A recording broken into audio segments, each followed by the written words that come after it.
O Master Shopping Atacadista completou um ano de trabalho na cidade de Brusque. E nós fomos conferir a festa de aniversário. Acompanhe a matéria.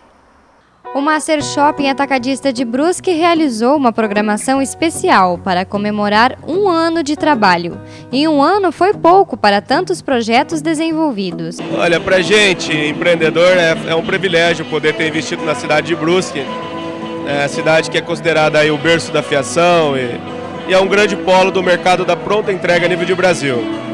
E quando a gente se dispõe a fazer um investimento desse no mercado da pronta entrega, a gente vai então atrás de parceiros de todos os segmentos, desde o jeans, do infantil, da malha, para estar presente junto com a gente também. Então a gente tem orgulho hoje de ter um dos melhores mix de produto aqui no mercado da pronta entrega e poder divulgar isso a nível de Brasil, né? Oferecer para os nossos lojistas, os nossos agentes de modas, os nossos parceiros, tudo aquilo que tem de melhor a nível de Brasil hoje na moda, a gente consegue trazer aqui para dentro do Master. Então isso acaba atraindo bastante gente do estado de Santa Catarina, de estados vizinhos, Rio Grande do Sul também, que são fortes compradores nossos, Paraná, Minas, interior de São Paulo. Então cada vez mais levando aí a bandeira de Brusque a nível nacional. Um empreendimento que deu certo e veio para ficar. Baseado em muito trabalho, respeito ao cliente que vem de todos os cantos do país, o Master Shopping é referência no estado quando o assunto é vendas em atacado. Dizer que esperava é muita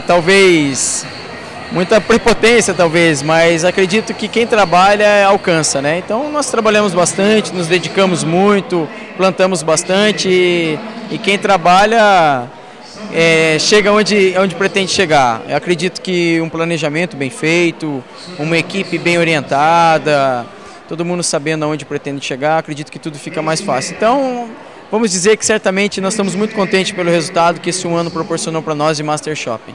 O Master Shopping participa do Brusque Polo Fashion e contribui com o turismo e desenvolvimento do município. O Master Shopping é uma parte integrante do nosso Convention Bureau, é um fomentador, na verdade, dessa união que foi feita entre os shoppings de Brusque.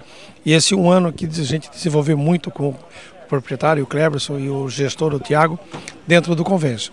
A gente está fazendo várias ações em conjunto. Essa também não é só o aniversário, é o Brusque Polo Fashion de alto inverno, abrindo aqui no domingo. E vamos lançar aí o verão já. Nós estamos para lançar, agora na quinta-feira vai ser lançado o Brusque Polo Fashion verão também.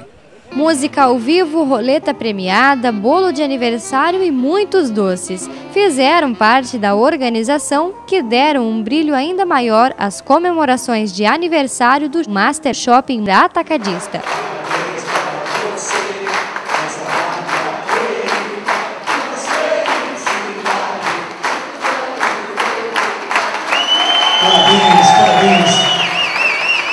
Parabéns ao Master